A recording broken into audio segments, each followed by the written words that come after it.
Hello guys, सो हम आ चुके हैं आयरन मैन 2020 के फोर्थ पार्ट पे। तो चलिए शुरू करते हैं। जैसा कि आपने लास्ट एपिसोड में देखा कि मार्क वन को मार दिया जाता है और यहाँ पे उसके जो भी रॉबर्ट्स हैं उनकी भी हालत ज़्यादा अच्छी नहीं है।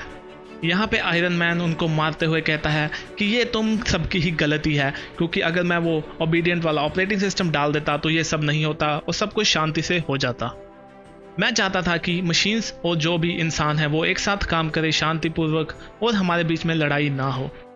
और वो कहता है कि मेरे आयरन लेगन से मिलो, ये तुम सबकी छुट्टी कर देंगे और जो भी तुम्हारा रिबेलियन है वो भी खत्म हो जाएगा। यहाँ पर हर्बी, मशीन स्मिथ और ऑसम एंडी मार्क वन की बॉडी के पास पड़े होते हैं।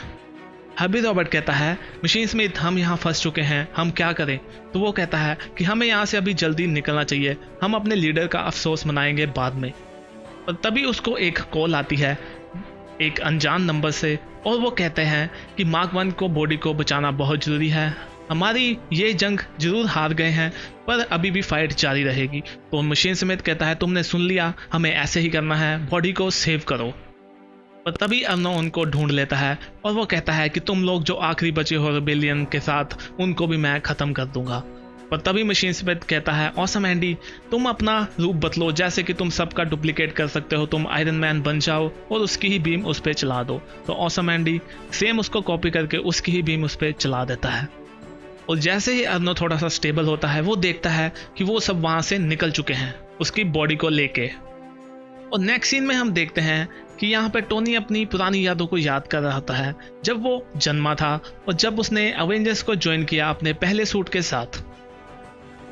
और उसको अपनी और पुरानी यादें याद आती हैं कि वो कैसे उन बुरे आदमियों के साथ लड़ रहा था, कैसे उसने अपनी कंपनी एस्टेब्लिश करी और कैसे उसने शराब की लत लगी और उसको वो निगल गई और कभी कभी उसको अपने दोस्तों के साथ भी लड़ना पड़ा।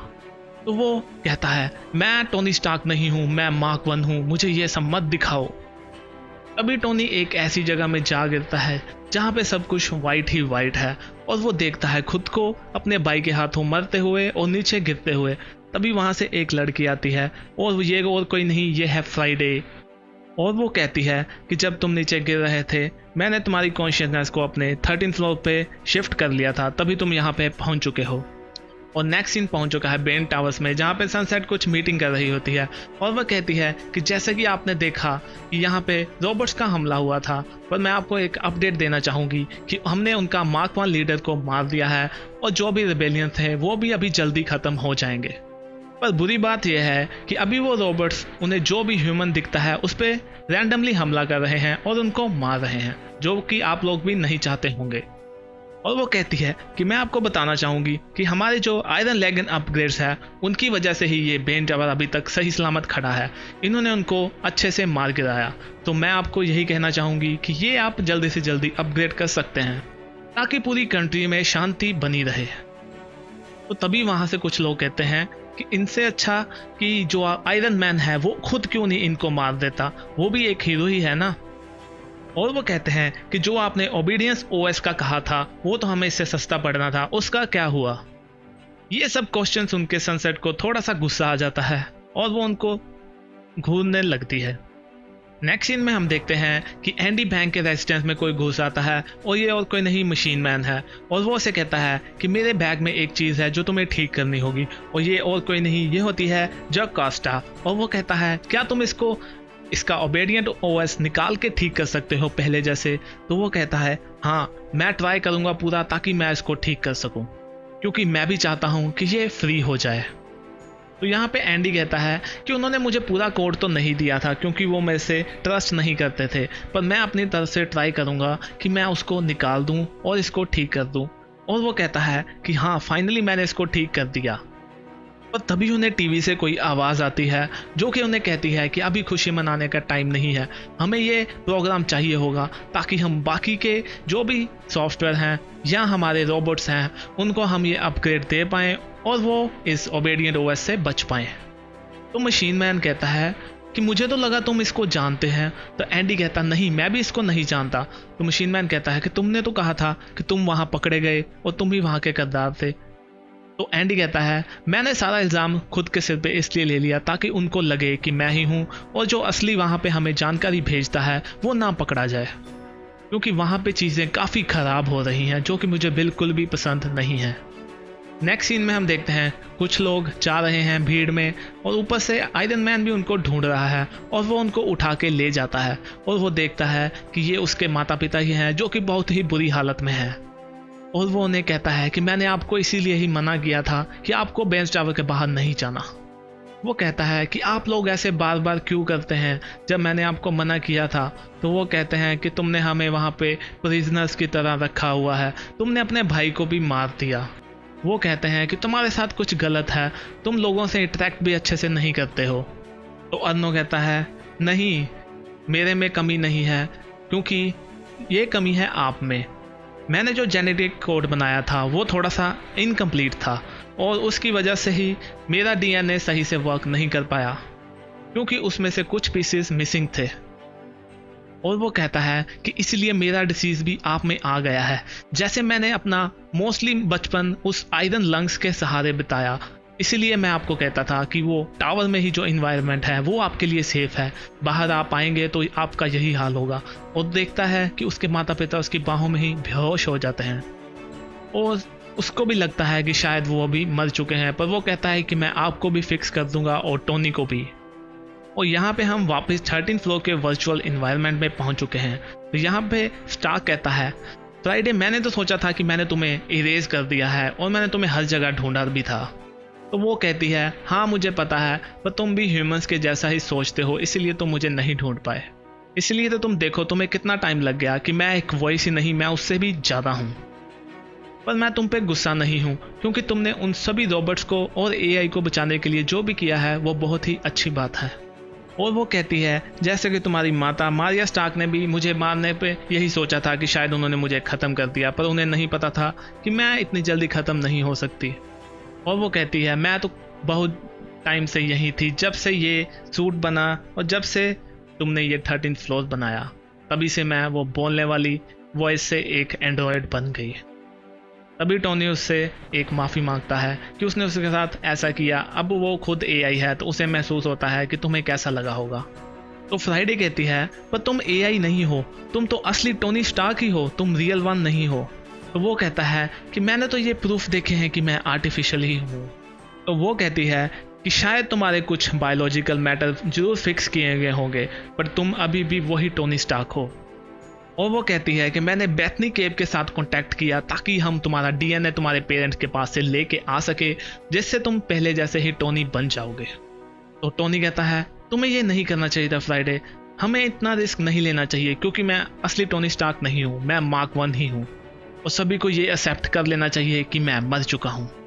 और यहाँ पे बाकी रॉबर्ट्स मार्क 1 की बॉडी को न्यू जर्सी में लेके पहुँच जाते हैं। और यहाँ पे मशीन स्पिथ ट्राई करता है कि शायद वो टोनी की कॉन्शियसनेस के सहारे उसको जिंदा कर सके या उसको थोड़ा सा कंट्रोल कर सके।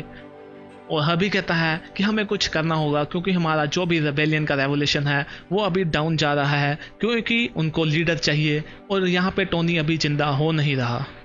और तभी उनके पास मशीन मैन का मैसेज आता है कि उन्होंने उस ओबीडियंट ओएस को ब्लॉक करने का तरीका ढूंढ लिया है और उसका प्रूफ है जस्कोटा, ये आपने सामने देखो। और वो कहती है हाँ, मैं अभी पहले जैसी हो गई हूँ और मैं किसी के कंट्रोल में नहीं हूँ। और वो कहते हैं कि वो उन्हें वो अपडेट भेज रहे हैं जिनसे कोई भी उस ओबीडियंट ओएस के बीच में नहीं आ पाएगा। यहाँ पे अर्नो अपने वर्क स्टेशन में कुछ ठीक कर रहा होता है, तभी वहाँ पे सनसेट आती है और वो कहती है तुम यहाँ क्या कर रहे हो, तुम्हें बाहर उनसे लड़ना चाहिए, लोग तुम्हें वहाँ देखना चाहते हैं, क्योंकि अगर लोगों ने रोबोट से डरना बंद कर दिया तो हमारा धंधा कैसे चलेगा। तो वो कहती है ये क्या तुम कुछ रोबोट्स बना रहे हो। तो वो कहता है कि मैं अपने पेरेंट्स को एक अच्छी फॉर्म में फिर से जिंदा करना चाहता हूँ, इसलिए मैं उन पर वर्क कर रहा हूँ। वो कहती है ये बढ़िया है, रोबोट से फाइट करने वाला खुद एक ऐसे रोबोट बना रहा है जो उस पर खुद पे हावी हो सकते हैं। तो वो कहता है कि मैंने कुछ ऐसा बनाया है जो अभी कोई भी ब्लॉक नहीं कर सकता, क्योंकि बीम्स तो ब्लॉक और करप्ट कर सकते हैं, पर मैंने ये ऐसी ब्रेन वॉशिंग टेक्नोलॉजी बनाई है जो मैं डायरेक्टली जाके स्टार्क ऑर्बिटिंग स्पेस स्टेशन पे लगा दूंगा और इससे कोई भी रोबोट बच नहीं पाएगा। तो सनसेट कहती है वो तो ह्यूमंस पे टेस्ट की गई थी, तुम ये कैसे श्योर हो कि ये रोबोट्स पे भी काम करेगी। तो अर्नो कहता है मैं ये जानता हूँ और मैं श्योर हूँ ये करेगी, क्योंकि मुझे पता है और मैं ये कर चुका हूँ पहले भी। तो यहाँ पे सनसेट कहती है कि मुझे पता है तुम रोबोट्स के दिमाग के साथ खेल सकते हो, पर मैं एक रोबोट नहीं हूँ। तो टोनी कहता है नहीं, तुम भी एक रोबोट हो, तुम भी एक एआई हो। तो वो कहती है क्या, मैं एक एआई हूँ? तो अर्नो उसको ले जाता है और दिखाता है कि जब तुम मेरे पास आई थी कि मुझे एक स्कार फिक्स करना है, तभी मैंने सोचा था कि मैं तुम्हारा डीएनए से तुम्हें एक दोबारा से रिक्रिएट एआई कर सकता हूँ, और तभी मैंने एक नई सनसेट बना दी। तो अभी मैं तुम्हारे लिए काम नहीं करता, तुम मेरे लिए काम करती हो तभी से। और सनसेट ये देख के हैरान हो जाती है, और तभी उसके हाथ में जो बिल्ली होती है वो कहीं भाग के जाती है और छुप जाती है, और वो रोबोट के पास जाती है और वहाँ पे एक उसे लैपटॉप मिलता है। वो उस पर कुछ टाइप करना शुरू कर देती है, और ये बिल्ली ही है जो वो गोस्ट मशीन में जाके सभी को मैसेज भेजती है और उनको पहले ही इन्फॉर्म कर देती है, और यही वहाँ की गद्दार थी जो कि उनको पता भी नहीं था। और तभी ये मैसेज पहुँचता है द 13th फ्लोर पे, जहाँ पे फ्राइडे और टोनी होते हैं।